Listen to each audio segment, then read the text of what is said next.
এইটা হলো আমাদের চান্দুটিয়া বাজার এবং আমার সামনে এইটা হলো আমাদের বাজারের ভাইরাল দই, বুলবুল ভাইয়ের দইয়ের দোকান। এবং এইটা হলো মৎস্য অফিস। এইখানে গাড়ি রাখার জায়গা আছে এবং এইখানে একজন ভাই তিনি বাদাম বিক্রি করছেন। এইখানে এই লোকগুলো সিরিয়াল দিয়ে দাঁড়িয়ে আছে শুধুমাত্র নৌকায় ওঠার জন্য। এইখানে গড়ে প্রতিদিন 1 থেকে 1.5 হাজার মানুষ শুধুমাত্র নৌকায় ওঠার জন্য এখানে এসে ভিড় জমায়। আসসালামু আলাইকুম গাইস, আপনাদের সবাইকে আমার আরও একটা নতুন ভিডিওতে স্বাগতম।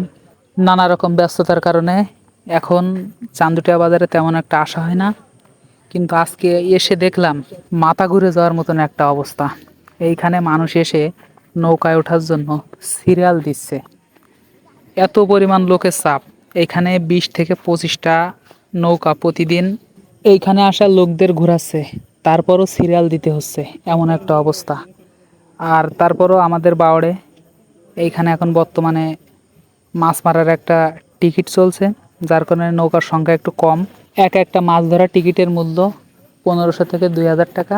আপনি যদি চান তো অবশ্যই এইখানে টিকিটের বিনিময়ে মাছ ধরতে আসতে পারেন। তো ভিডিওটি যদি ভালো লাগে অবশ্যই একটি লাইক দিবেন এবং অবশ্যই আপনি যদি এইখানে না এসে থাকেন অবশ্যই এই জায়গাটা ঘুরে যাবেন। আসসালামু আলাইকুম, ধন্যবাদ সবাইকে।